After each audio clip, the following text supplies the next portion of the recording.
boqol saacadood iyo balaayiin doolar oo lacaga waa waxyaalaha ugu waaweyn ee laga yaaban yahay ee dagaalka dalka maraykanku uu dumay ee uu ku qaaday iiraan iyadoo iiraan lacagta ka baxday ay aad iyo aad uga yar tahay marka loo eego dhinac walba. waxaana soo badanaya markaasi gufaacooyinka waaweyn ee dagaalka ka dhashay ee aan ku bilowdo bashir qiimaha badan ee madaxweynaha maraykanka Donald Trump ayaa isku dayay inuu soo ceshado qayb ka mid ah markaasi wuxuun taageerayaala oo dowladda markaasi xisbiga dimuqraadiga ee ku jira, taasoo u muuqata in marmarka dambaysa ay imaanayso dhowr arrimood oo uu tallaabooyin u qaaday. waxaana ka mid in Kristi Noem, gabadhii wasiirka arrimaha gudaha ahayd ama madaxa amniga gudaha ee dalka maraykanka Homeland Security-ga uu xilka ka qaaday. Trump ayaa arrinta kaga jawaabayay kadib markii haweeneydani ay soo badatay dhacdooyinka waaweyn ee qaybka ay ka noqotay ee dhibaatooyinkii ay ka mid ahaayeen kuwii ka dhacay magaalada Minneapolis ee lagu dilay lama muwaadin oo dalka Mareykanka u dhashay oo ay judhiba ku tilmaantay in ay yihiin dad markaasi argagixisada gudaha ah. waa sida warka loo dhigay isagoo si hadalka u dhigtay haweeneydaasi. arrintaasi mid ka mid a waxa aana ay ahayd mar ka dambaysa mid sii adkaanaysa ama sii dirsanaysa. dhinaca kalena waxaa la sheegay in ay dirwootani dhalisay in madaxweynaha dalka maraykanka uu isku dayayo in uu xun ka maqlo dadka mucaaradka oo dalbanayay in Noem oo kale joogitaankeedu uu la mid yahay wax loogu yeedhay markaasi dhibaatooyinka waaweyn ee wadanku uu mudanayo, gaar ahaana kala daadsanaanta arrimaha gudaha iyo ololihii ay ku qaaday dadka soo galootiga ah oo arrintoodu ay meel xun ay gaadhay. dhinaca kalena dowladda maraykanka ayaa la sheegay inay kii saacadood ugu horreeyey balaayiin doolar oo lacaga uu kaga baxay dagaalka, xilli uu madaxweynaha maraykanka waxyaalihii uu ololaha uu ku soo galay uu ka midka ahaa in uusan doonaynin ama uusan danaynaynin in dhaqaalo dambe lagu bixiyo dagaalada dibadda.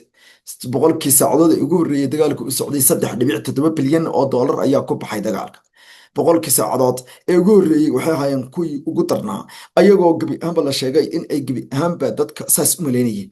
laakiinse sida uu sheegayo macadka daraasaadka the Center for Strategic International Studies CSIS ayaa ku tilmaamay in madaxweynaha dalka maraykanka ay gebi ahaanba uu sameynayo dooq la mida inuu dalka maraykanka u balaayiin doolar oo lacaga uu kaga khasriyo dagaal aan la garanayn ujeedadiisa iyo kajeedadiisa ayaa layidhi. madaxweynaha madaxweynaha iyo wasiirka xogyaha gaashaandhigga dalka maraykanka labaduba waxa ay sheegeen in dagaalka uu suurtagal yahay inuu toddobaadda sii socdo, waxaana la sheegay in uu markaasi lacagtu ay noqonayso marka dambe mid loo isticmaalo rasaasta qaaliga ah ee lala dhacayo dalka Iiraan iyo duqeymaha aadka u waaweyn. hadalkaasi markii uu soo baxay daraasaadda cilmi baadhista ah waxa uu sheegay Pete Hegseth in dagaalku hadda uu bilow yahay, taasoo loo gartay in uu leeyahay dagaalku waxba kama sanaa saacada. ilaa iyo hadeertana dowladda maraykanka oo maalintii toddobaad ololaha dagaalka qaybka ah ma muuqdaan baa layidhi in yarna oo horumar weyn oo laga sameeyey ujeedooyinka waaweyn ee laga lahaa marka laga yimaado wararka oo isku bedelay kuwa dacaayada.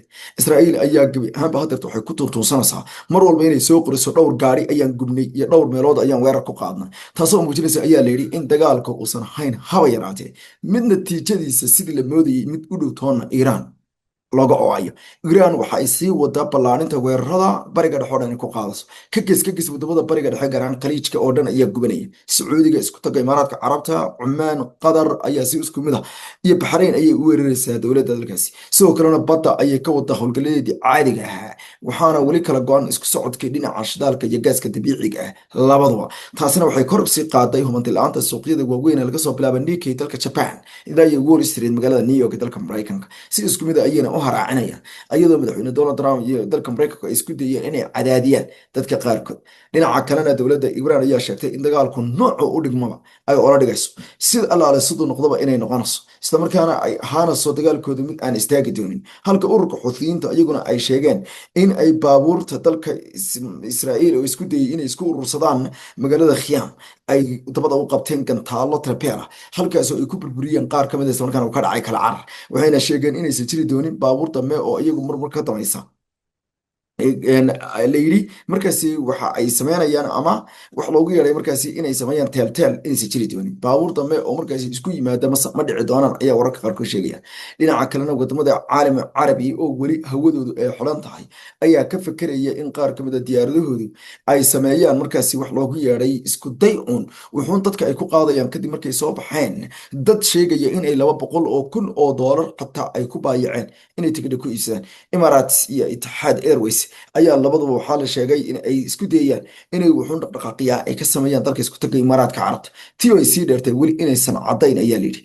qaar ka mid a diyaaradahaas ayaa la doonaya in ay dadka u kala socdo magaalooyinka London, Paris, Frankfurt delhi new york ama new york, toronto iyo tel aviv ay dhaqdhaqaaqiyo ay dadka ugu qaadan ay sameeyaan, halka la sheegay in sidoo kalena magaalooyinka new york ilaa iyo singapore, sydney iyo weliba new york intuba markay isku soo noqnoqonayaan ay xayirnaayeen berihii ugu dambeeyey. Ciidanka ilaalada kacaanka waddanka iiraan ayaa ku dhawaaqay laba go-aan oo waaweyn hadeerto. Go-aanka koowaad waxa weeye inay weli sii wadaan soo daadinta diyaaradaha israa'iil. Waxay sheegeen ugu dambeyn horta diyaaradihii israa'iil ee droniska ahaa ee nooca loo yaqaana heron dronk in ay noqdeen kuwo waxba ka qaban kari waayey dhinaca weerarada ee gaadmada ee hogaamiyaasha ay ku hayeen. Iiraan ayaana markii ugu horeysay la sheegay inay la qabsatay sidii dronexkaas lasooga difaaci lahaa. Israa'iil ayaa hadeerta ka fikiraysa in ay iyaga iyo maraykanku ay sameeyaan diyaarad shahiid oo kale ah. Iiraan waxay ku gacan sarreysaa diyaaradda shahiid sababtoo ah diyaaradaasi waa one way drone, ma soo noqonayso. sidaa daraaddeedna maraykanka iyo israa'iil ayaa ka fikiraya inay diyaarad noocaas oo kale ay sameeyaan. Haatan ciidamada ilaalada kacaanka waddanka iiraan ayaa sheegay in diyaaradda loo yaqaano horon drone oo gebi ahaanba dul marisay magaalada isfahan oo doonaysa inay inta weerar geysato ay naba tagto lagu dumiyey halkaasi laguna soo riday, taasoo ay sheegeen inay hadeerto ay yar tahay diyaarad drone ah oo hawadooda gebi ahaanba ka qayb qaadata weeraro kadibna ka noqota. Go-aanka labaad ee ciidamada ilaalada kacaanka waddanka iiraan ay ku dhawaaqeen waxaa weeye in brigade general axmed fahidi loo magacaabay ayaa layidhi in uu noqdo taliyaha ciidanka qalabka sida ee waddanka ee hogaanka golaha militariga hogaami doona, si hogaanku uu helo markaasi gole hogaamiya. Fahidi ayaa qaadan doona taliska ciidanka qalabka sida si uu markaasi u hogaamiyo hogaanka dagaalka. Waxaana la sheegay in sidoo kale uu noqon doono mid kamid a jagooyinkii ugu waaweynaa ee hadeerta fahidi loo magacaabo. Tan ayaa imaanaysa iyadoo hogaamiyihii golaha militariga ee jananada maxamuud bakbuur uu kamid ahaa dadkii ugu dambeeyey ku dhinta dagaalkii iiraan lagu qaaday. Sida wararku ay sheegayeen, axmed fahidi waa mid ka mid a ragga loogu kalsoonida badnaa, waxaana loo arkaa nin uu ka ducaystay islamarkaana kusoo akoray hogaamiyihii waddanka iiraan ayatollah cali khamenei. Tan ayaana noqotay hadal kale oo fariina oo loo diraya madaxweynaha maraykanka oo isagu ilaa iyo xalay ku celcelinayay in wuxuun la helo dad ka soo fakada ciidanka dalkaasi iiraan ee ilaalada kacaanka, kuwaasoo maraykanka iyo israa'iil la safta. Beddelkana waxaa loo diray fariimo culculus oo ah dhismaha ciidanku inuu sii socdo, iyadoo taliskii guud ee taliyaasha kala duwan ee rabarabaha iyo laamaha ciidanku ay shaqadooda si caadiya ay u wataan.